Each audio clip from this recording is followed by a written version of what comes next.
Bună! Sunt Anca Haidu, terapeut naturist. Bine ai venit pe canalul meu de YouTube.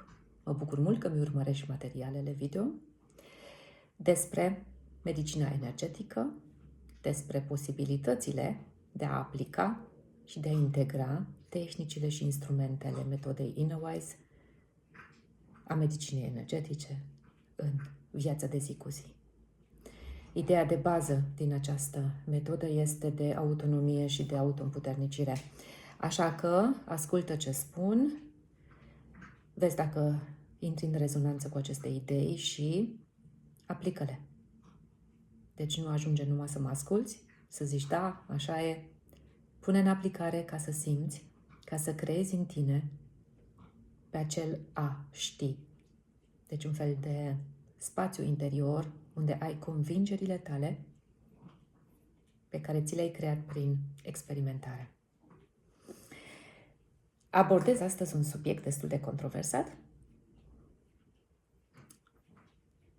Am pornit de la starea de iubire pe care am dezbătut-o acum câteva zile, ce înseamnă ea, cum poți să-ți o creezi în tine rapid prin instrumentul acesta.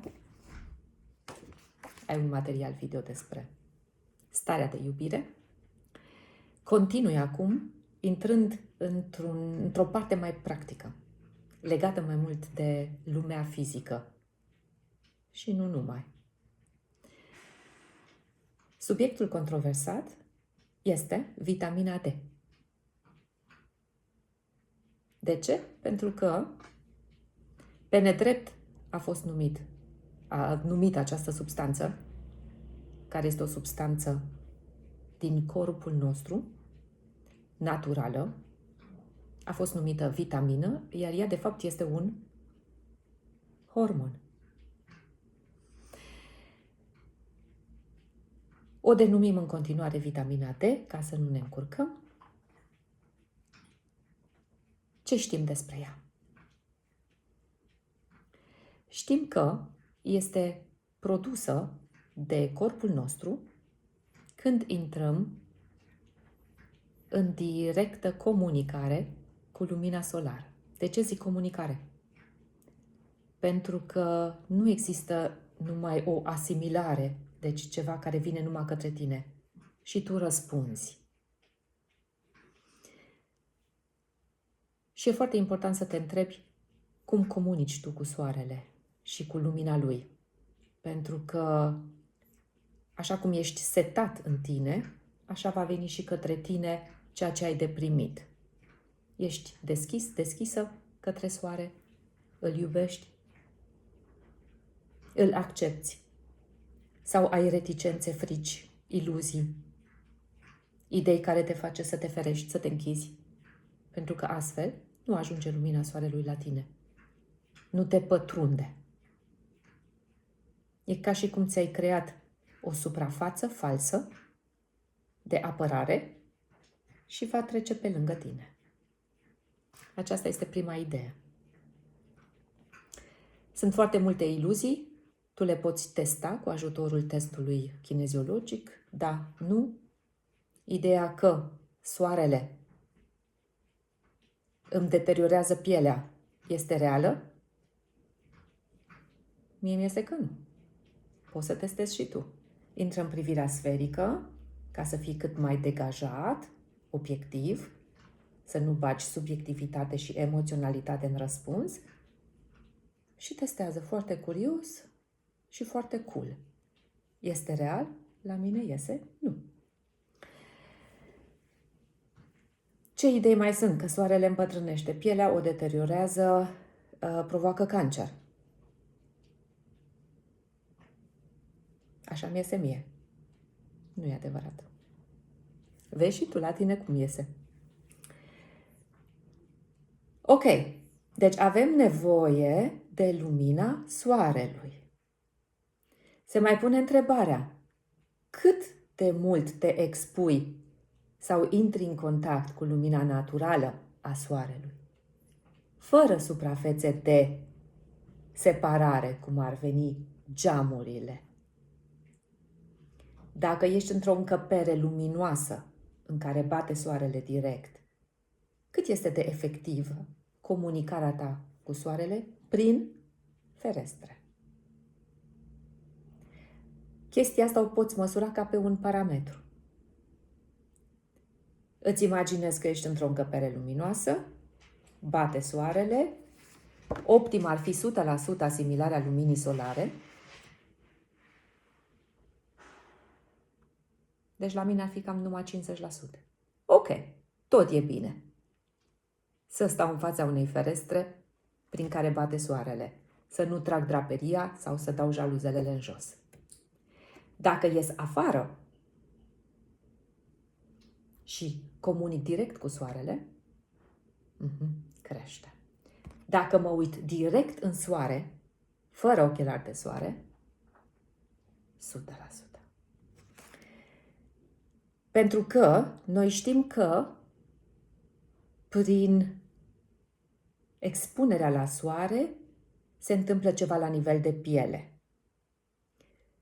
Vin cu o completare. Prin expunerea la soare și privitul direct în soare, se va acumula și mai multă lumină și mai mulți fotoni în organismul tău. Mie mi-e cam dreptate. Încearcă și tu? Ok. Mergem mai departe.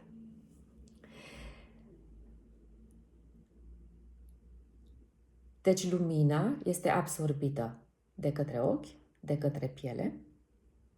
Se întâmplă niște reacții chimice, după care la producția de vitamina D participă ficatul și rinichii.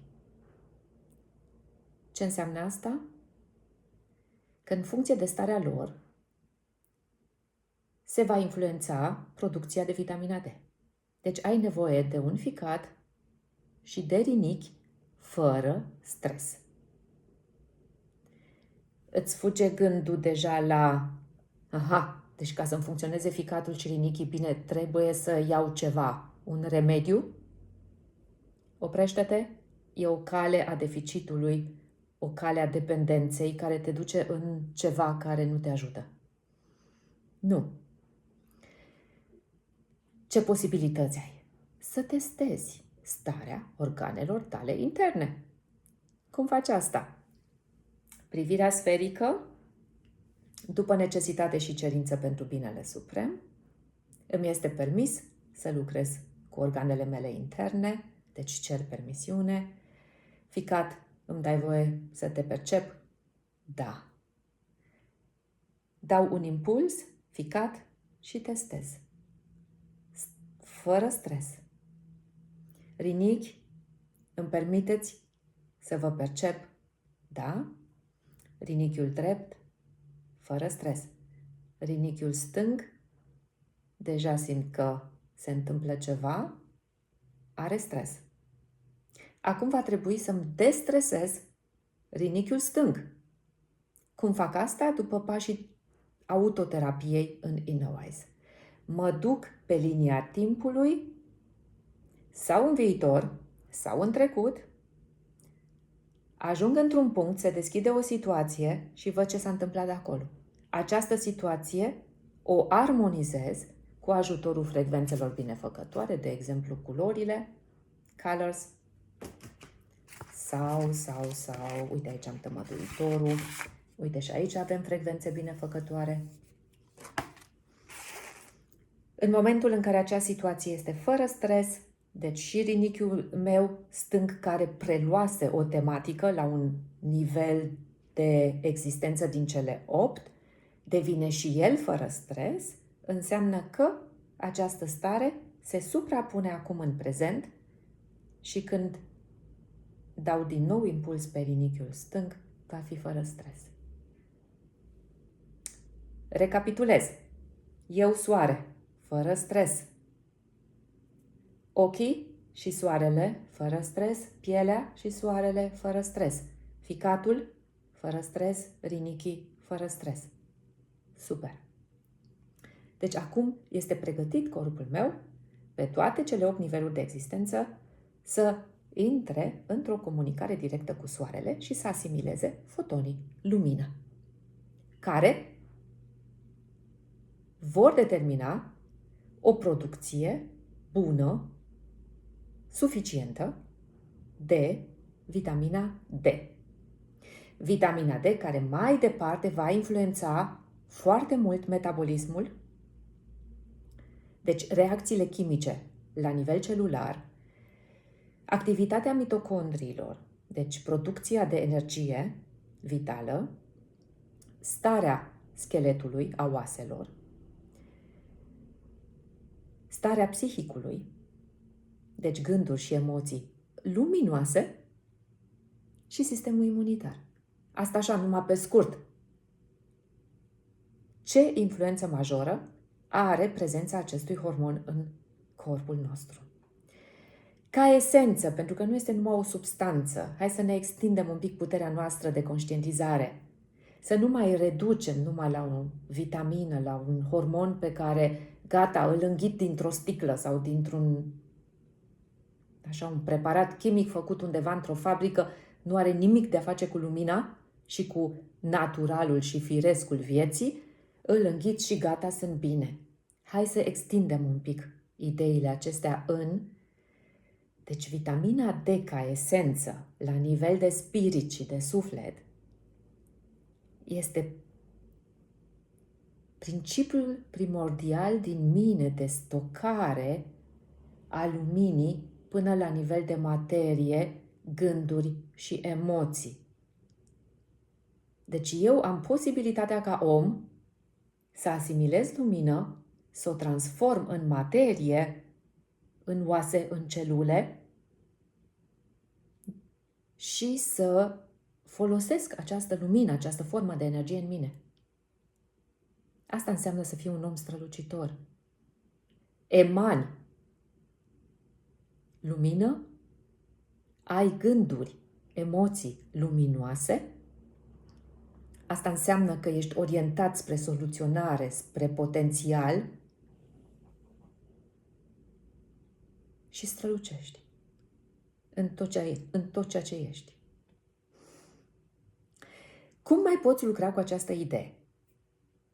Hai să o luăm iar așa practic, de la lumea fizică, de la ideea că foarte mulți oameni merg la doctor, la medic, li se ia sânge și primesc de la laborator o anumită valoare care este încadrată în niște valori fixe, după care primesc recomandarea medicului să ia picături în formă de un preparat pe care medicul cunoaște, iar pacientul îl acceptă, fără să-și pună întrebarea dacă rezonează cu acest preparat, dacă acest preparat va fi asimilat de corp, ce se întâmplă în corp, numai că i-a spus medicul că trebuie și că e bine. Acesta este un scenariu clasic de dependență, de predarea autonomiei și responsabilitățile în mâinile unui specialist. Da, este specialist, nicio problemă, este bine pregătit. Să fii autonom, să fii individual, să fii în autoresponsabilizare înseamnă ascult o părere, un sfat, filtrez, testez și iau decizia pentru mine. Dar pentru asta trebuie să știu și cum să fac, ca să am discernământ. Simplu, mă conectez cu corpul meu, prin percepție. Îmi dai voie să te percep, corpule? Da. Îmi dai voie să măsor concentrația vitaminei D în tine? Da. Bineînțeles, corpul intră imediat în discuție cu tine, abia așteaptă să-l bagi în seamă și să-l asculți. Folosim un parametru, o scală de măsurare, aici. Punem prin intenție 0, prin intenție 100%, stare optimă. Cum este concentrația de vitamina D la mine în corp acum? Închid ochii și alunec pe această linie până simt că parcă e o rezistență în aer. Deci, 70%. Nu e rău, dar e loc de mai bine.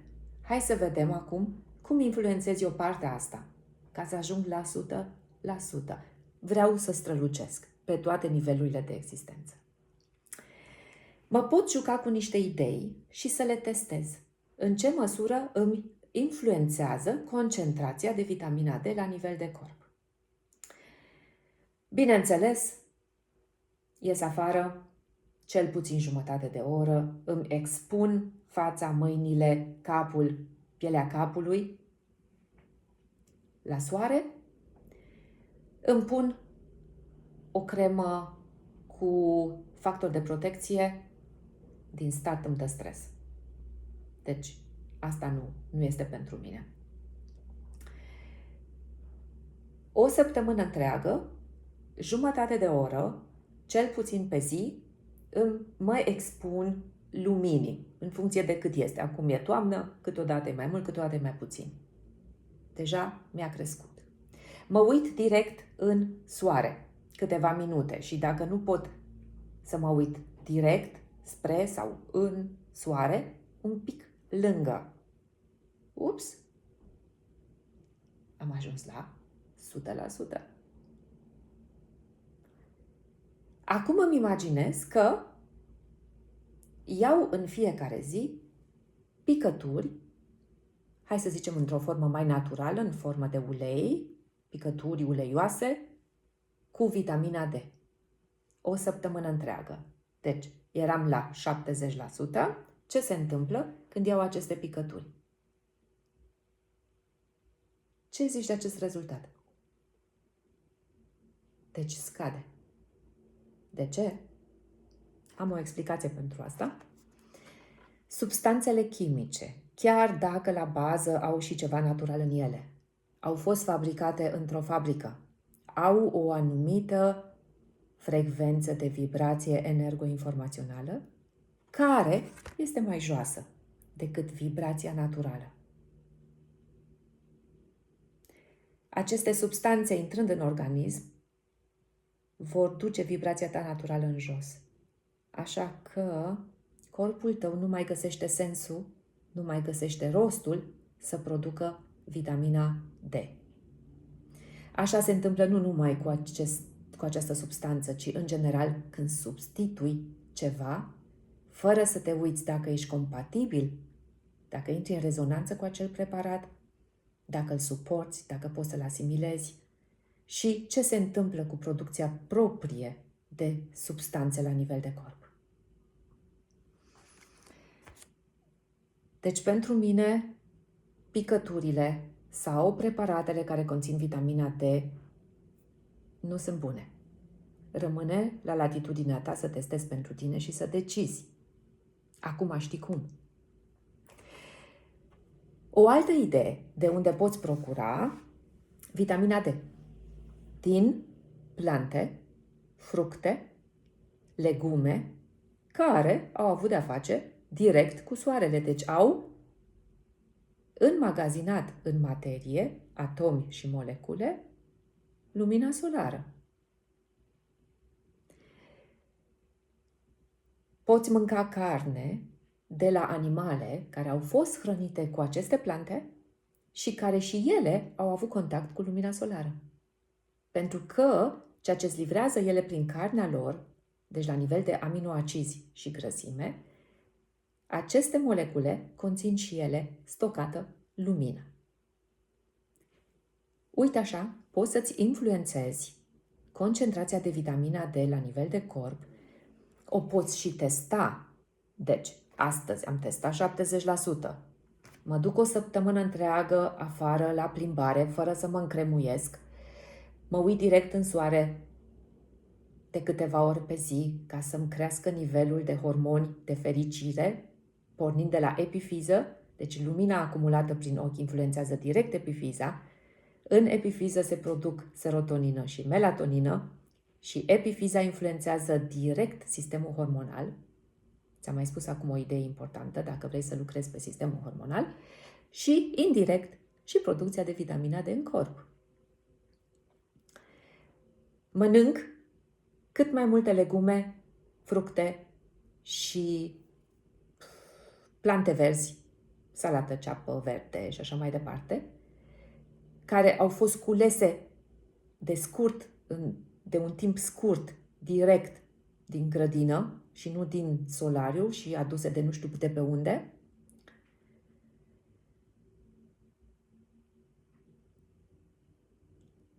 Am toate informațiile? Da. După o săptămână mă așez din nou, cer voie corpului și văd ce s-a întâmplat cu concentrația de vitamina D.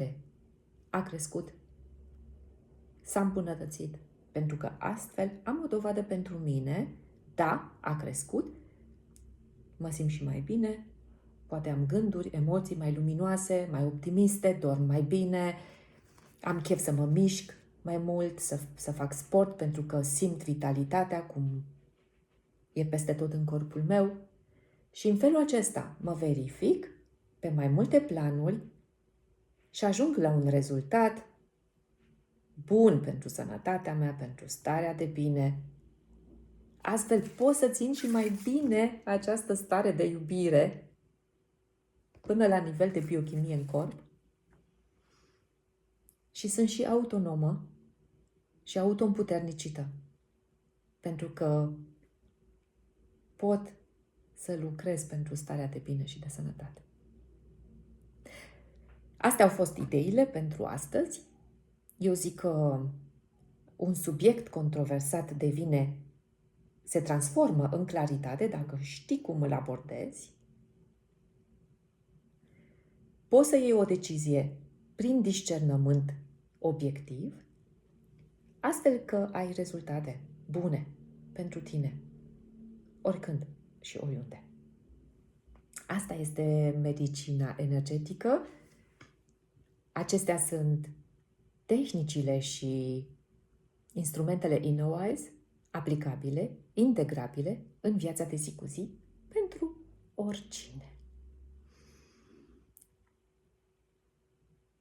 Ne mai auzim. Numai bine și iubire!